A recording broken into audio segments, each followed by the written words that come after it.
1980년 광주 민주화 운동을 배경으로 한 영화 택시 운전사가 단기간에 500만 관객을 돌파하면서 흥행 돌풍을 이어가고 있습니다. 당시 수많은 광주 시민이 무장계엄군에 희생된 아픈 역사의 한 장면을 평범한 택시 운전사의 눈으로 해석한 영화인데요. 광주 민주화 운동을 주제로 한 영화이다 보니까 정치권에서도 이 영화에 대한 관심이 무척 큽니다. 먼저 전남도지사 출신이죠. 이낙연 국무총리는 페이스북 친구 20명과 함께 울면서 영화를 봤다라는 소감을 전했습니다. 이 총리의 인터뷰 내용 직접 들어보시죠.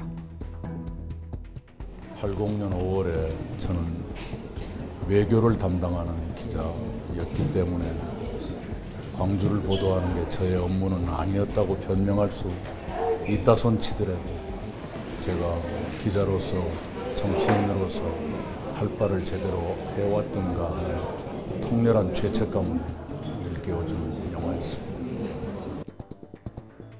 이번 달 말 당대표 경선을 앞두고 호남을 기반으로 하고 있는 국민의당에서도 앞다퉈 이 영화를 관람하는 분위기입니다.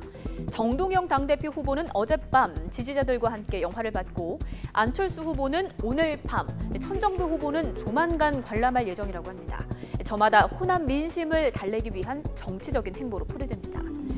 이런 가운데 전두환 전 대통령 측이 5.18 광주 민주화 운동은 폭동이었다며 법적 대응까지 검토하겠다고 해서 논란이 일고 있습니다.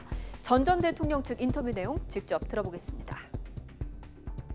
광주 사태, 광주 당시 5.18 당시에 벌어졌던 그 상황, 그 사건 자체는 폭동인 것 분명하지 않습니까? 아니 아무런 법적 정당성 운동은 시민이 무장을 하고 무기고를 습격하고 무슨 3.1운동 같은 운동이라고 하겠습니까?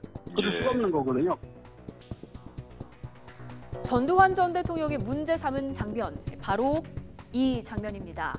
장갑차와 헬리콥터로 무장한 계엄군이 시민을 향해 총을 난사하고 심지어 총구를 부상자를 도우려는 시민들로 향해서 이들마저 속절없이 쓰러집니다.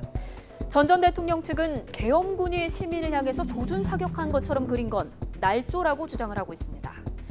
이에 정치권은 전 대통령 측을 맹비난했습니다. 더불어민주당은 죄를 인정하기는커녕 포악한 노년의 모습을 보이고 있다라고 비난했고, 국민의당은 5.18 폭동 발언은 기가 막힌다, 사죄를 촉구했습니다. 두 당의 반응 들어보시죠.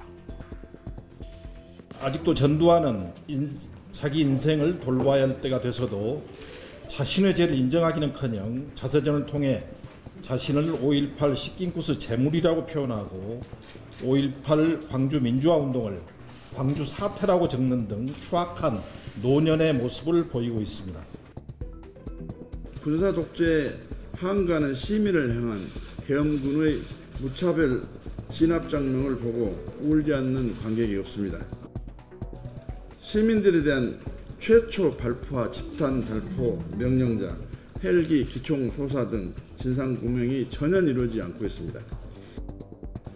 전두환 대통령과 발언 당사자는 즉각 5.18 영령 앞에 사죄를 하고 참여할 것을 요구를 합니다.